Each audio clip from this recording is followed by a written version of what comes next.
Ang Pagong at ang Koneho. Isinalin ni Aseop Bots S. Isang araw, masayang namamasyal si Pagong sa kagubatan. Masaya siyang lumalanghap ng sariwang hangin. Maya-maya pa'y nagkasalubong sa daan si Koneho. Ngingisi-ngising inang lahi ng Koneho ang Pagong. Ay, Pagong! Sigaw ng Koneho. Pagka-ikli-ikli ng mga paa mo at pagkabagal-bagal mong lumakad. Hindi ipinahalata ng Pagong na siya ay nagdamdam. Upang patunayang may maipagmamalaki siya, ay sinagot niya ang mayabang na kalaban. Koneho, maaaring mabagal nga akong maglakad, pero nakasisiguro akong matatalo kita sa palakasan. Baka gusto mong pabilisan tayo makaakyat sa tuktok ng bundok pagsikat ng araw bukas. Tinatanggap mo ba ang hamon ko? Tuwang-tuwa ang Koneho sa hamon ng Pagong at nagsisitalon. Nakasisiguro siyang sa bagal ng Pagong ay tiyak na mananalo siya.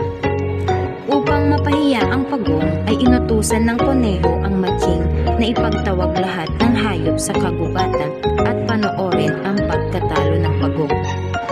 Iniutos niya na palakpakan siya kapag matagumpay na naakyat na niya ang tuktok ng bundok. Maaga pa lang ay dumating na sa paanan ng bundok si Koneho. Maaga ring dumating ang iba't ibang hayop na tuwang-tuwang makasasaksi ng isang tunggalian. Kasunod din ng pagdating ni Koneho ang pagdating ni Pagong. Maya-maya pa ay pinaghanda na ng alamid ang maglalaban. Isa! Dalawa! Tatlo! Mabilis na tumakbo at tumalon-talon ang mayabang na Koneho na parang hangin sa bilis.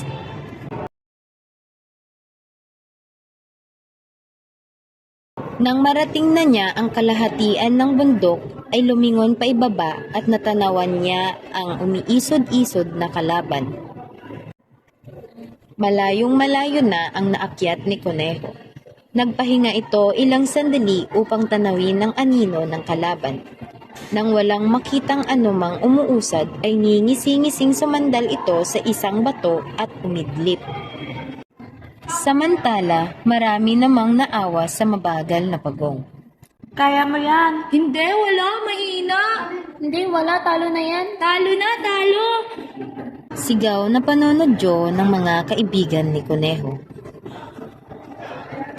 Kahit kinukot siya ay sumigi pa rin si Pagong. Buong loob siyang nagpatuloy sa pag-isod. Kahit nasabihing napakabagal umusad ay pinagsikapan ng Pagong na ibigay ang lahat ng lakas upang unti-unting makapanhik sa bundok.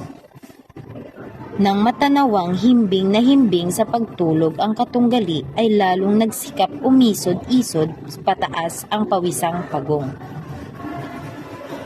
Palabas na ang araw nang magising si Koneho. Nanlaki ang mga mata nito nang matanawang isang dipa na lamang ang layo ng Pagong sa tuktok ng bundok. Litong nagtatatakbo ang Koneho upang unahan si Pagong. Ngunit huli na ang lahat sapagkat narating na ng masikap na Pagong ang tuktok ng tagumpay. Gintong araw, huwag mong hamakin ang kakayahan ng iyong kalaban dahil walang imposible sa taong nagsusumikap.